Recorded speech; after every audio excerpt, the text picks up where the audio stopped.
ሰላም ውድ የዚህ ቻናል ቤተሰቦች እንደምን ቆያችሁን?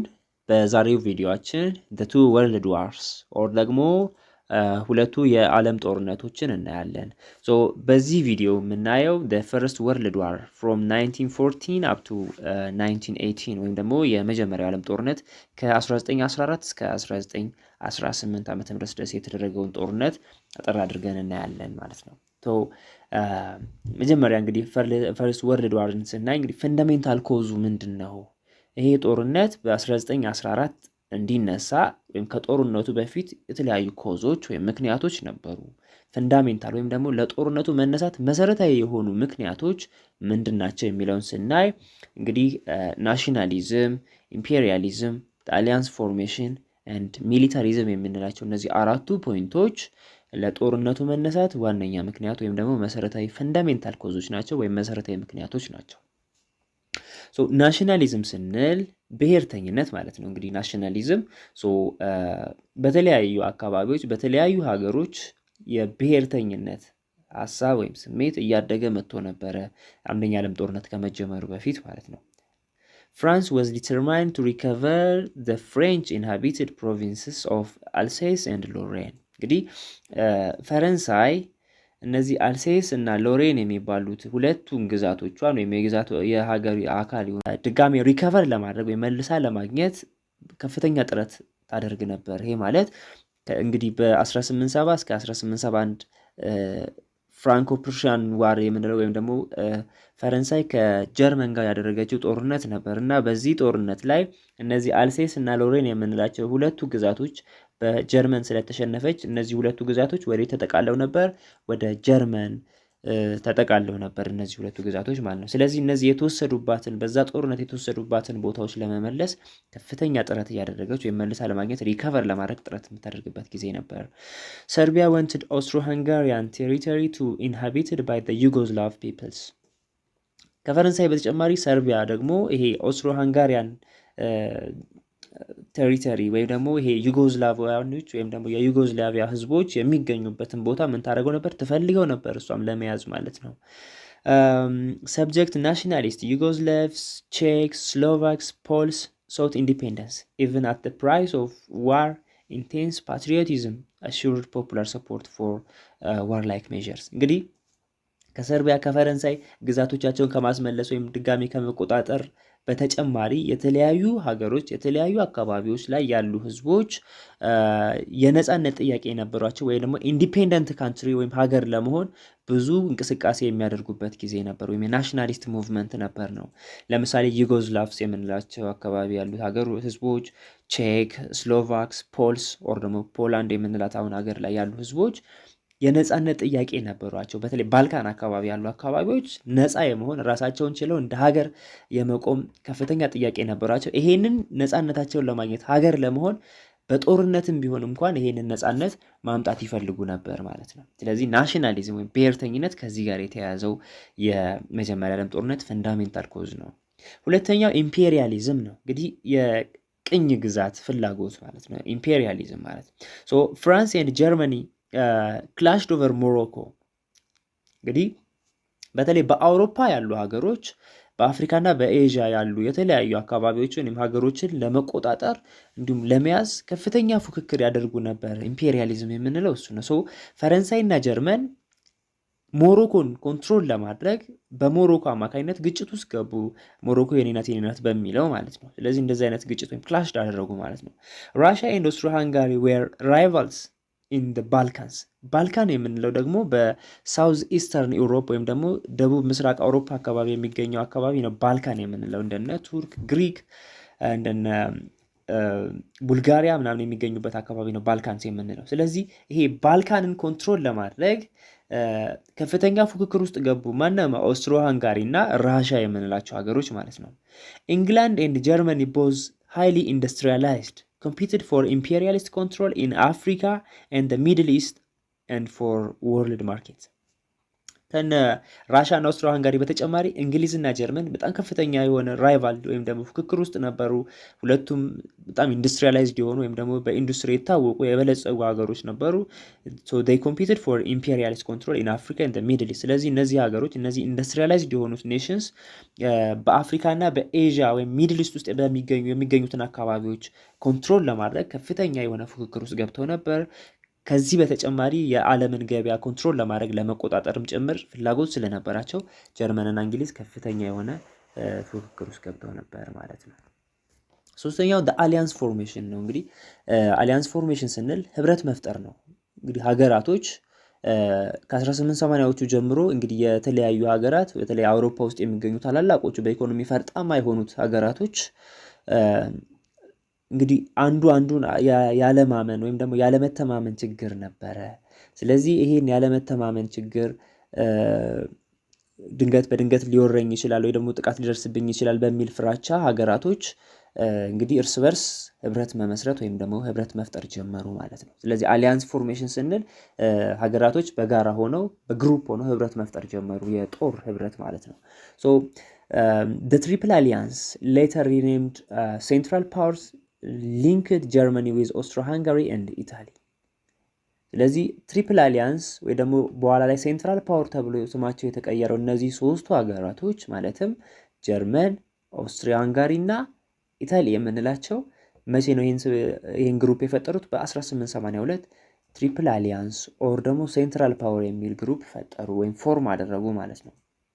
በተቃራኒው ደግሞ the triple intent later renamed the allied powers which was made up of Britain, France and Russia concluded by 1907። ስለዚህ ከትሪፕል አሊያንስ በተጨማሪ ትሪፕል ኢንቴንት የምንለው በኋላ ላይ ደግሞ ይሄ ማን ተባለ? the allied force ወይ the allied power የምንለው ግሩፕ በ1907 በብሪቴን ወር ኢንግላንድ በመንላት ፍራንስ በፈረንሳይ እና በሩሲያ አማካኝነት ወይም እነዚህ ሶስቱ ሀገሮች አንድ ግሩፕ ፎርም አደረጉ፣ ትሪፕል ኢንቴንት ኦር አላይድ ፓወርስ የሚል ማለት ነው። እንግዲህ 1907 ይሄኛው ትሪፕል ኢንቴንት ወይም ደግሞ አላይድ ፓወር የሚለው ተመሰረተ ማለት ነው። so the increasing German aggression lead to Britain and France ending their colonial differences።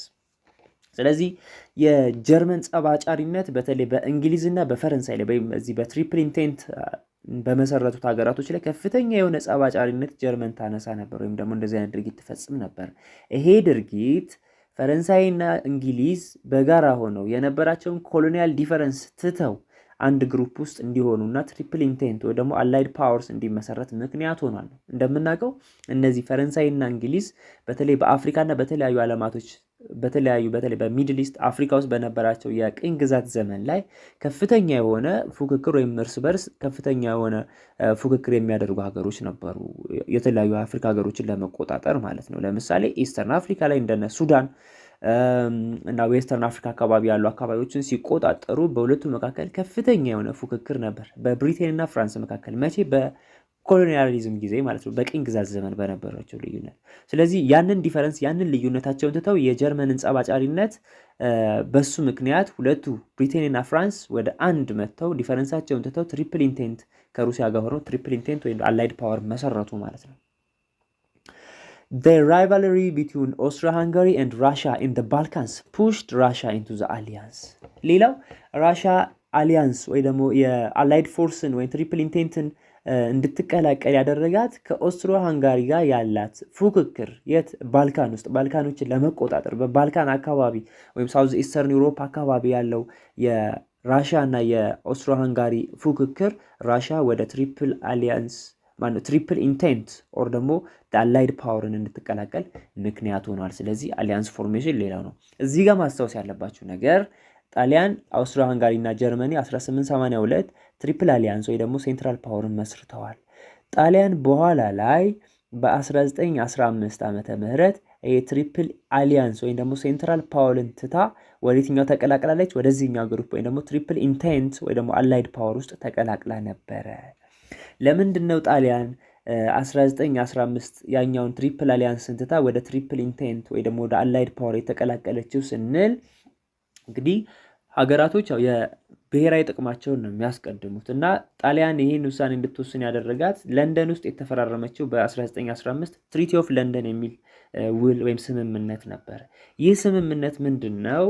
እንግዲህ ጣሊያን የምትፈልጋቸው ግዛቶች ወይም ቦታዎች ነበሩ በወቅቱ። እነዚህ ቦታዎች በማን ስር ነበሩ? በኦስትሮ ሃንጋሪያን ስር ነበሩ፣ ወይም በኦስትሮ ሃንጋሪ የተያዙ ቦታዎች ነበሩ። እነዛን ቦታዎች ስለምትፈልጋቸው በትሪቲ ኦፍ ለንደን ወይም በለንደኑ ስምምነት ላይ እነዚያ ቦታዎች ለጣሊያን ተመልሰው እንደሚሰጡ ተስማሙ። ከትሪፕል ኢንቴንት አባል ሀገራቶች ከነ ብሪቴን፣ ፍራንስ እና ራሽያ ጋር ማለት ነው። እነዚህ ቦታዎች እነ ትሪስቴ፣ ትሬንቶ የምንላቸው አሁን ጣሊያን ውስጥ የሚገኙ አካባቢዎች ናቸው። በወቅቱ በኦስትሮ ሃንጋሪ ስር ነበሩ። እነዚህም ቦታዎች ጣሊያን የራሷ ለማድረግ ከትሪፕል አሊያንስ ወዴት ሽፍት አደረገች? 1915 ላይ ወደ ትሪፕል ኢንቴንት ወይም ደግሞ አላይድ ፓወር ተቀላቀለች ማለት ነው። ይሄ አሊያንስ ፎርሜሽን ነው። አራተኛው ፈንዳሜንታል ኮዝ ሚሊታሪዝም ነው። ሚሊታሪዝም ስንል እንግዲህ ወታደራዊ ዝግጅት ወይም ደግሞ ሚሊታሪ ፕሪፓሬሽን ተጀመረ ማለት ነው። European states produce new and automatic military equipments, allocated huge money for military purpose in their national budget, and millions of young men recruited into the national armies to be prepared. ስለዚህ የተለያዩ አውሮፓ ሀገሮች ከበጀታቸው ውስጥ አብዛኛውን ለሚሊታሪ ፐርፐዝ ወይም ደግሞ ወታደራዊ ዝግጅቶች፣ ወታደራዊ መሳሪያዎችን ለማሟላት፣ ወታደራዊ ስልጠናዎችን ለዜጎች ወይም ለወጣቶች ለወንዶች ለመስጠት፣ የተለያዩ ምልመላዎችን ማድረግ፣ በአጠቃላይ ወታደራዊ ዝግጅት በጣም በከፍተኛ ሁኔታ አውሮፓ ውስጥ መስፋፋት ጀመረ ማለት ነው። Arm races also inevitably developed. The most famous of those was the rivalry in navy construction between Germany and Britain.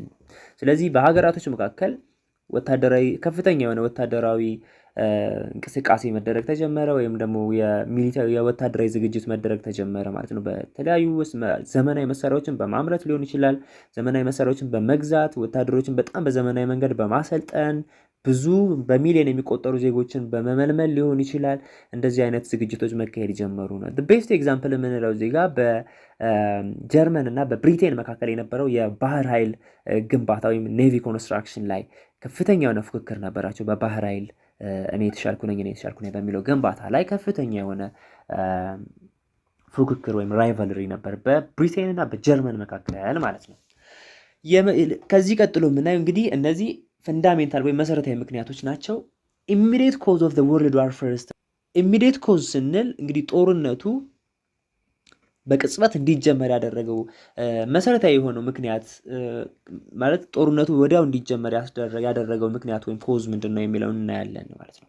ሶ ኦገስት 1940 ዋር ራፕትስ እንግዲህ ነሐሴ 1914 ጦርነቱ ተጀመረ፣ የአንደኛ ዓለም ጦርነት ማለት ነው። The immediate cause of the war was assassination of Archduke Franz Ferdinand with his wife Sophia, the heir to the Austro-Hungarian throne. እንግዲህ በ1914 ኦገስት ላይ የአንደኛ ዓለም ጦርነት እንዲከሰተ ወይም እንዲጀመር ያደረገው አርችዱክ ፍራንዝ ፈርዲናንድ የተባለው እና የእሱ ሚስት ሶፊያ የምትባለው ሚስቱ ወይም የአውስትሮ ሃንጋሪያው ንጉስ ወይም ደግሞ ትሮን ማለት ነው ባለስልጣን በማን ተገደለ?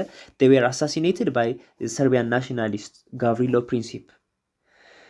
ስለዚህ ይሄ አርችዱክ ፍራንዝ ፈርዲናንድ እና ሚስቱ ሶፊያ የአውስትሮ ሃንጋሪው ትሮን ማለት ወይም ንጉስ ማለት ነው ወይም ነጋሲ ማለት ነው። ይህ እሱና ሚስቱ ሶፊያ በሰርቢያን ናሽናሊስት ወይም በሰርቢያው ብሔርተኛ ጋቭሪሎ ፕሪንሲፔ በሚባለው ቦስኒያን ሲቲ ወይም ደግሞ ሳራጄቮ በምትባለው ቦታ ምን ተደረጉ? ተገደሉ ማለት ነው።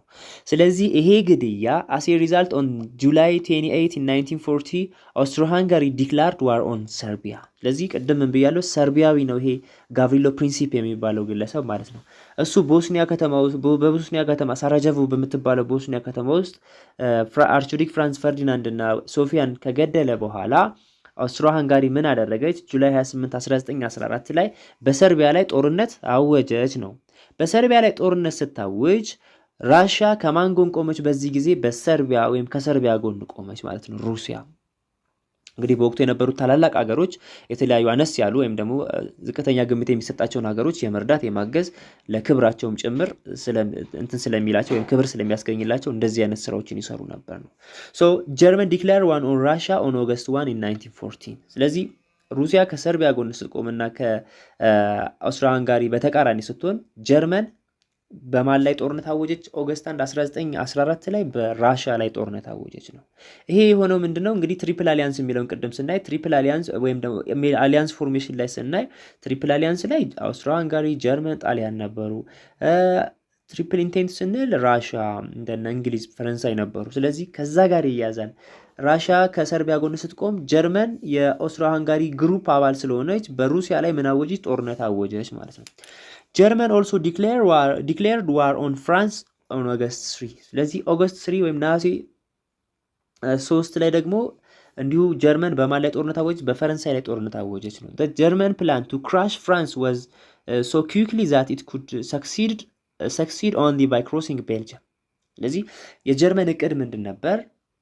በቤልጅየም አቋርጦ ፈረንሳይን መቆጣጠር ወይም ደግሞ ፈረንሳይን በቁጥጥሯ ስር ማዋል ነበር እቅዷ። ይህም ተሳክቶላታል፣ በኋላ ላይ እናየዋለን ማለት ነው። ስለዚህ ነሐሴ 3 1914 ፈረንሳይ ጀርመን በፈረንሳይ ላይ ጦርነት አወጀች። ይሄ ፕላኗ ደግሞ ይሄ እቅዷ ምንድን ነበር? ፕላን ያደረጉት በቤልጅየም በሰሜን በኩል በቤልጅየም አድርገው ፈረንሳይን መቆጣጠር ነው። ፓሪስን ፈረንሳይን መቆጣጠር ነበረ የጀርመን ፕላን ማለት ነው።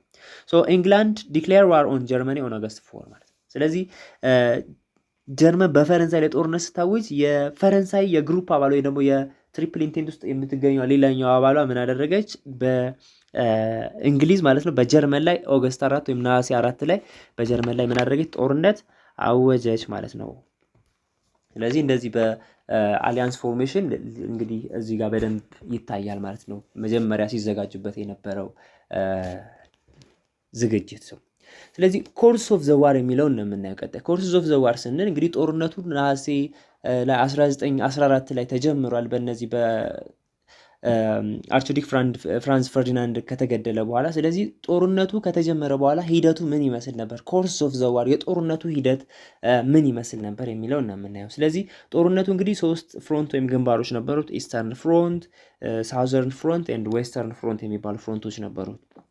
ስለዚህ ኢስተርን ፍሮንት ስንል ጦርነቱ ሲካሄድበት የነበረው ምስራቃዊ ግንባር ማለት ነው። ሳውዘርን ያው ደቡባዊ ግንባር፣ ዌስተርን ፍሮንት ስንል ምዕራባዊ ግንባር ማለታችን ነው። ስለዚህ ኢስተርን ፍሮንት ስንል from 1914 up to 1917 Russia force suffered crushing defeat inflicted chiefly by German armies። እንግዲህ ከ1914 እስከ 1917 በምስራቃዊ የጦርነቱ ግንባር ወይም አውድ ማለታችን ነው የሩሲያ ጦር ወይም የሩሲያ ኃይል በጀርመን ምን ደርሶበታል ማለት ነው? ከፍተኛ የሆነ ሽንፈት ወይም ደግሞ በጀርመን ተመቷል ወይም ደግሞ ሽንፈት አጋጥሞት ነበር ከ1914 እስከ 1917 ማለት ነው የኢስተርን ፍሮንቱ ላይ የነበረው የጦርነቱ ግንባር ላይ ማለት ነው። ስለዚህ የሩሲያ ጦር በዚህ ግንባር ላይ በጀርመን አርሚ ወይም በጀርመን ጦር ተመቷል ወይም ደግሞ ተሸንፏል። in 1970 Russia's under a communist government withdrew from the war in the early 1980 after accepting the harsh treaty of Brest-Litovsk። ስለዚህ 1917 ላይ እንግዲህ ራሽያ ውስጥ ወይም ሩሲያ ውስጥ አብዮት ተነስቶ ነበረ። ይህ ማለት የሩሲያ ጦር በዚህ በኢስተርን ፍሮንት ከጀርመን ጋር ከፍተኛ ውጊያ እያደረገ የተመታ ወይም ብዙ ጉዳት እየደረሰበት በነበረው ወቅት ላይ እንግዲህ ራሽያ ውስጥ ሪቮሉሽን ወይም ደግሞ አብዮት ተነስቶ ነበር። የነ ቭላዲሚር ሌኒን ወደ ስልጣን የመጡበት አብዮት ማለት ነው። ስለዚህ ያ አብዮት በሩሲያ ውስጥ የመንግስት ለውጥ እንዲመጣ ምክንያት ሆነ። ስለዚህ ምን አይነት መንግስት መጣ? የኮሚኒስት የሆነ መንግስት ወይም ገቨርንመንት ሩሲያ ውስጥ ስልጣን ያዘ ማለት ነው። ስለዚህ በዚህ ጊዜ ምን መጣ? እንግዲህ ራሽያ 1917 ላይ በ1918 መጀመሪያ ላይ ከዚህ ከአንደኛ ዓለም ጦርነት ወይም ደግሞ ከዚህ ከኢስተርን ፍሮንቱ ላይ ከነበረው ከጀርመን ጋር በነበራት ውጊያ ስለተሸነፈች ከዛ ጦርነት ዊዝድሩ እንድታደርግ ወይም ደግሞ እንድትወጣ ስምምነት ላይ ተደረሰ ማለት ነው። ሳውዘርን ፍሮንት ስንል ወይም ደግሞ ደቡባዊ ግንባር ላይ ምንድን ነው የሆነው? by 1970 the central powers had overrun most of the Balkans but had won no decisive battle in Italy። ስለዚህ ደቡባዊ የጦርነቱ ግንባር ላይ ወይም ሳውዘርን ፍሮንት ላይ በ1917 ዓመተ ምህረት ላይ ማለት ነው ሴንትራል ፓወር የምንላቸው እንግዲህ እንደነ ጀርመን፣ ኦስትሮ ሃንጋሪ እና እነዚህ ሀገሮች ናቸው ሴንትራል ፓወርስ የምንላቸው። so had overrun most of the Balkans እንግዲህ የባልካን አካባቢ ወይም ሳውዝ ኢስተርን ዩሮፕ አካባቢ ያሉትን አካባቢዎች ምን አድርጓል? ኦቨርራን አድርጓል ወይም ደግሞ ወሯል ማለት ተቆጣጥሯል። ይሄ ሴንትራል ፓወር የምንለው በ1917 ላይ ማለት but had won no decisive battle in Italy በት እንግዲህ ጣሊያን አካባቢ ያለውን አካባቢ ምን ማድረግ አልቻለም፣ ወሳኝ የሆነ ድል መቀዳጀት ወይም ደግሞ ኮንትሮል ማድረግ አልቻለም። So in 1918, an Allied force won back much of the Balkans and an Italian offensive compelled Austro-Hungary to surrender. እንግዲህ 1918 ላይ Allied force ማለት የራሻ ብሪቴን እና ፈረንሳይ ግሩፕ ማለት ነው won back much of the Balkans እንግዲህ 1918 ላይ ከዛ በፊት በ1917 ሴንትራል ፓወር ይሄ ባልካን አካባቢዎችን ተቆጣጥሮ ነበር። ስለዚህ 1918 ከአንድ ዓመት በኋላ አላይድ ፎርስ ይሄ ባልካን አካባቢዎችን ተቆጣጠረ። እንዲሁም በኢታሊያን ኦፌንሲቭ ኮምፒልድ ኦስትሪያ ሃንጋሪ ቱ ሰረንደር እንግዲህ ኦስትሮ ሃንጋሪ በአካባቢ ወይም ሳውዘርን ፍሮንት ላይ እጅ እንድትሰጥ እንድትሸነፍ አደረገ ማለት ነው። አላይድ ፎርስ ከፍተኛ የሆነ ማጥቃት በመሰንዘር የባልካን አካባቢዎችን ነፃ ወጣ ወይም ተቆጣጠረ አሸነፈ። እንዲሁም በጣሊያን አካባቢ ደግሞ በማጥቃት የኦስትሮ ሃንጋሪ ሰረንደር እንድትሆን ወይም ደግሞ እጅ እንድትሰጥ አደረገ ማለት ነው። ይሄ ሳውዘርን ፍሮንት ላይ የነበረው ነው። ዌስተርን ፍሮንቱን ስናይ ወይም ምዕራባዊ የጦርነቱ ግንባር ላይ in 1940 German armies overran Belgium and northern France until halted by dispersed French and British resistance at the Battle of the Marne. ስለዚህ 1914 ደግሞ የጀርመን ጦር እንግዲህ ቤልጅየምን እና ሰሜናዊ የፈረንሳይ አካባቢዎችን ተቆጣጥሮ ነበር 1914 ላይ።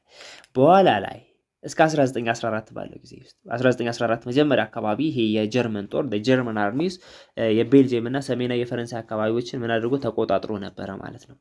በኋላ ላይ ይሄ የጀርመን ጦር በፈረንሳይ እና በእንግሊዝ አማካኝነት ሁለቱ አንድ ላይ ጆይን አድርገው ወይም ሁለቱ በጋራ ሆነው ሬዚስት እስከሚያደርጉ ድረስ ወይም ደግሞ ይሄ የያዘውን እስከሚያስለቅቁት ወይም ደግሞ እስከሚሸነፍ ድረስ ማለት ነው። የተሸነፈው የት ነው? ባትል ኦፍ ማሪን የምንላት ቦታ ላይ እነዚህ እንግሊዝና ፈረንሳይ የጀርመንን ጦር ምን አድርገዋል?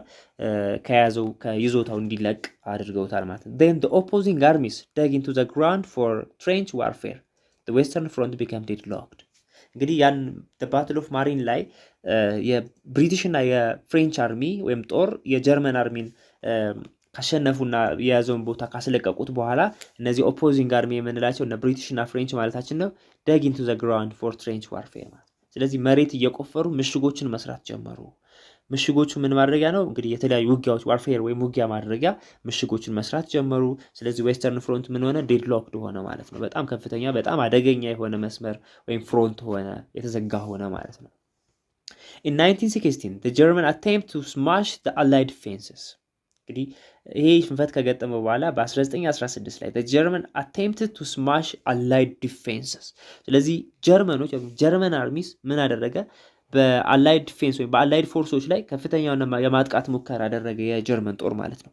but they were thrown back at Verdun and the Somme ስለዚህ ይሄ የሙከራው ሳይሳካለት ቀርቶ ጭራሽ ቨርዱን እና ሶሜ የምንላቸው ፍራንስ ውስጥ የሚገኙ ባትሎች ናቸው። በእነዚህ ሁለቱ ባትሎች ይሄ አላይድ ዲፌንስ ወይም አላይድ ፎርስ የጀርመን ጦርን በጣም በኃይለኛ አሸነፈ ወይም ደግሞ ጉዳት አደረሰበት ነው። then in 1918 the Allied forces were reinforced by the French American troops and unified under the commands of French Marshal Foch.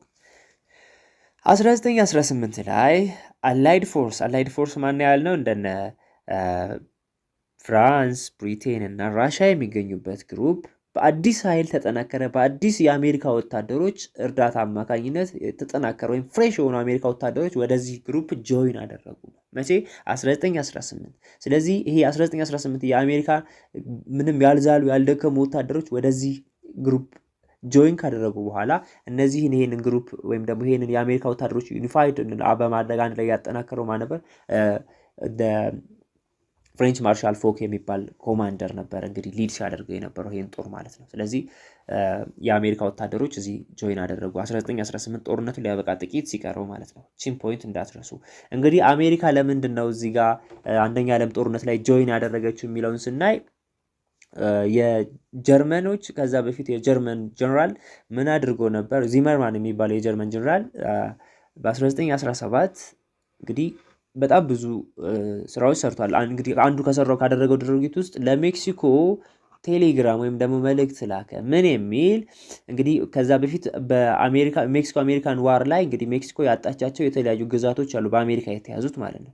ስለዚህ ለሜክሲኮ ምንድነው የላከው? ይሄ ዚመርማን የሚባለው የጀርመን ጀነራል ወደዚህ ጆይን አድርገው ወይም ትሪፕል አሊያንስን ወይም ደግሞ ሴንትራል ፓወርን ጆይን አድርገው የሚያግዟቸው ከሆነ ይሄ በአሜሪካ የተያዙት ግዛቶቿን ለማን እንደሚመልስ ቃል ገባ? ለሜክሲኮ እንደሚመልስ ቃል ገባላ። ስለዚህ እንደዚህ አይነት ድርጊት አደረገ። ይሄ በቀጥታ አሜሪካን ስለሚነካ አሜሪካ በቀጥታ ወደ ጦርነቱ ጆይን አድርጋ በአላይድ ፎርስን ጆይን አድርጋ እንግዲህ አዲስ ፍሬሽ የሆኑ ወታደሮች ወደዚህ ግሩፕ እንዲቀላቀሉ አድርጋለች ነው። ሶ ጀርመን ሰረንደር የሚለው ፖይንታችን ደግሞ ኔክስት ያለው ነው። ሶ ባይ ሌት 1918 the German High Command under General Hindenburg and Ludendorff realized that the German armies, although they had been still fighting on the foreign soil, had lost the war. ስለዚህ እነዚህ የጀርመን ጀነራሎች ወይም በጣም ከፍተኛ የጀርመን ጀነራሎች በ1918 ማነማን ጀነራል ቮን ሂንደንበርግ እና ጀነራል ሉደንዶርፍ የተባሉት ሁለቱ ጀነራሎች የጀርመን ወታደሮች እንግዲህ መሸነፉን ተገነዘቡ ወይም ሪያላይዝድ አደረጉ።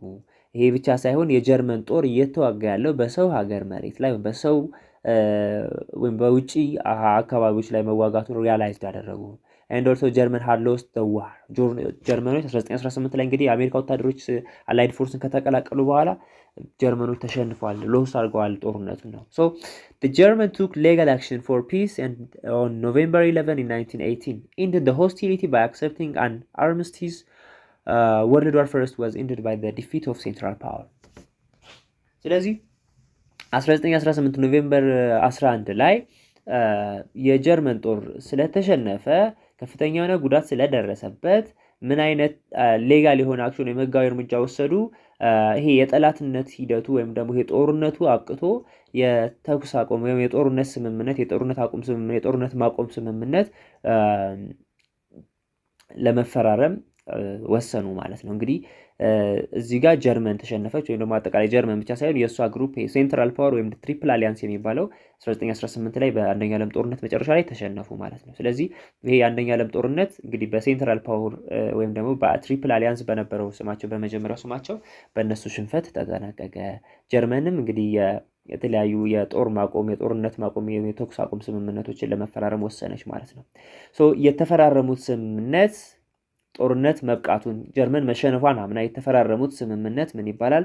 the treaty of Versailles ይባላል። 1919 ዓ.ም ላይ የተፈረመ ኮንቬንሽን ወይም ደግሞ ስምምነት ነው። ይሄ ስምምነት ምንድነው? The victorious country signed different peace treaties with each of the various defeated nations.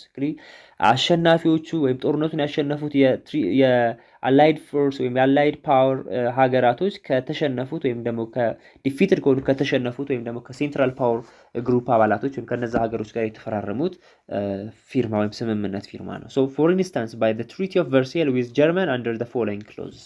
ለምሳሌ ጀርመን እንግዲህ ከነዚህ ከአሸናፊ ከቪክቶሪየስ ካንትሪዎች ጋር የተፈራረማቸው ስምምነቶች በእነዚህ ቀጥሎ በምናያቸው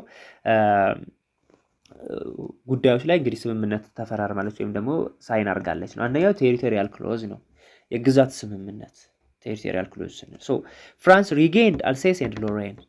ስለዚህ በዚህ ስምምነት ጀርመን የያዘቻቸው በርካታ ግዛቶቿን ለባለቤቶቹ እንድትሰጥ ያስገድድ ነበር። ስለዚህ ፈረንሳይ በጀርመን ተይዘውባት የነበሩት አልሴስ እና ሎሬን የሚባሉት ሁለቱ ግዛቶቿ አገኘች፣ በድጋሚ ሪጌን እንድታደርግ ተፈራረመች ማለት ነው። ኢስተርን ቴሪቶሪ ዌር አኔክስድ ባይ ፖላንድ። ስለዚህ ምስራቃዊው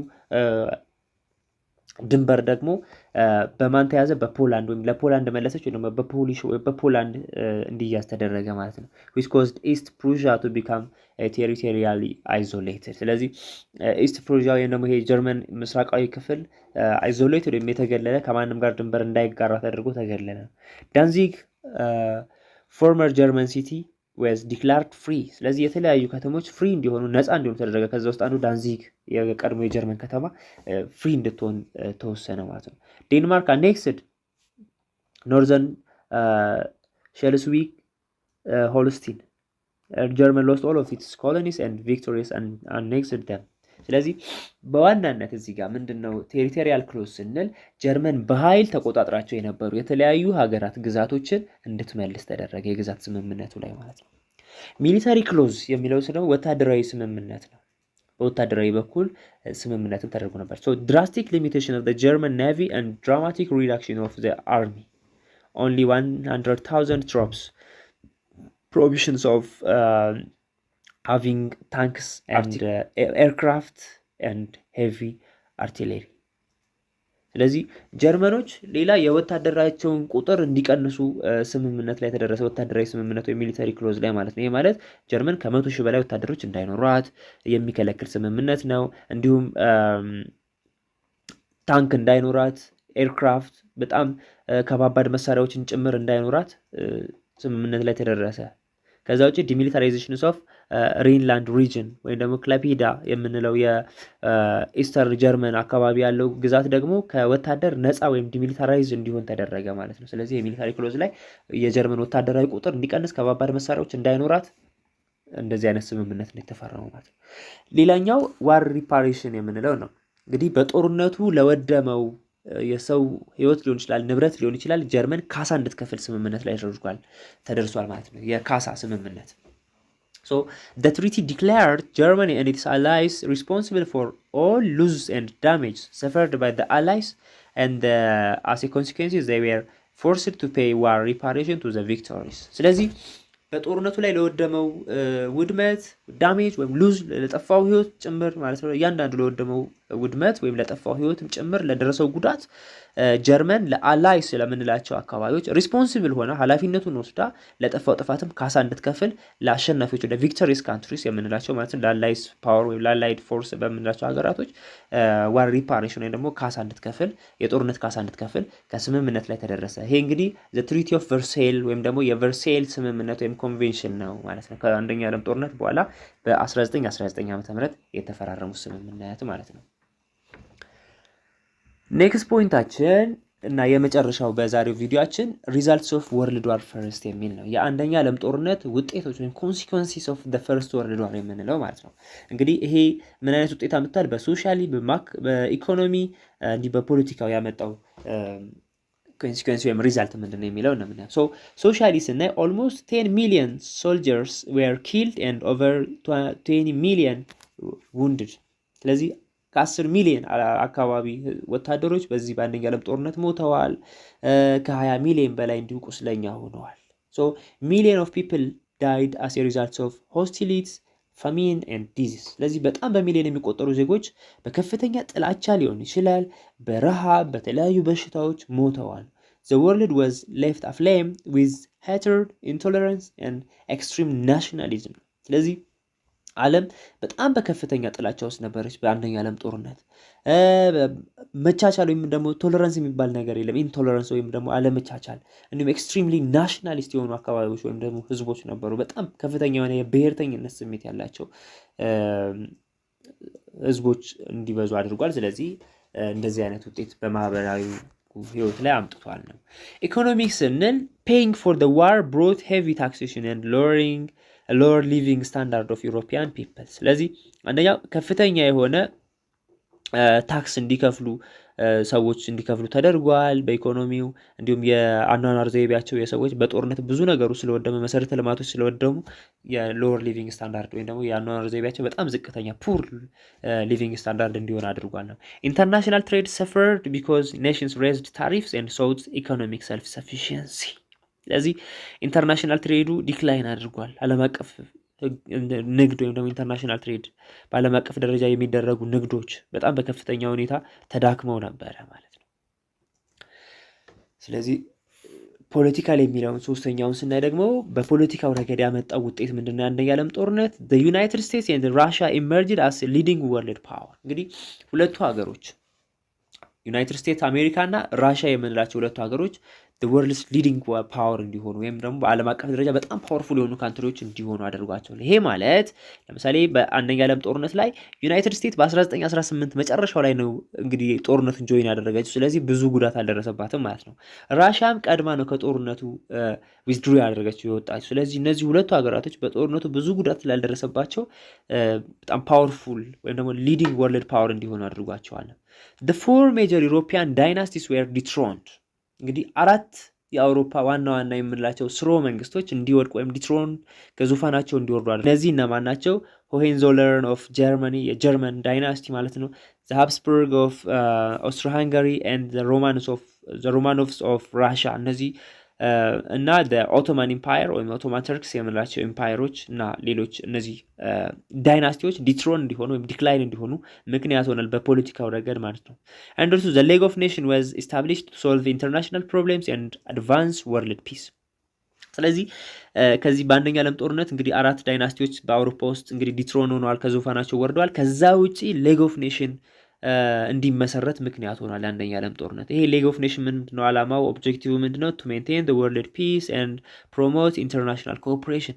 ስለዚህ ዓላማው የዚህ የሌግ ኦፍ ኔሽን 19ኛ ላይ የተመሰረተው ማለት ነው በዓለም አቀፍ ደረጃ ሰላምን ወይም ፒስን ምን ማድረግ ማለት ሜንቴን ማድረግ መጠበቅ ነው አንደኛው ዓላማ። ሁለተኛ በዓለም አቀፍ ደረጃ ያሉ አካባቢዎች ወይም ሀገሮች በጋራ ስራዎችን እንዲሰሩ ወይም ደግሞ ሪሌሽን እንዲኖር ማድረግ ነበረ ማለት ነው። ስለዚህ እንደዚህ አይነት ውጤቶች ነበሩት የአንደኛ ዓለም ጦርነት ማለት ነው።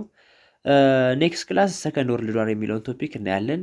ለዛሬ በዚህ ብቃን። ቻናሉን ሰብስክራይብ ያላደረጋችሁ ሰብስክራይብ ማድረግ፣ ለሌሎች ሼር ላይክ ማድረግ እንዳይረሳ በማለት የዛሬውን ክላስ ጨረስኩ። አመሰግናለሁ።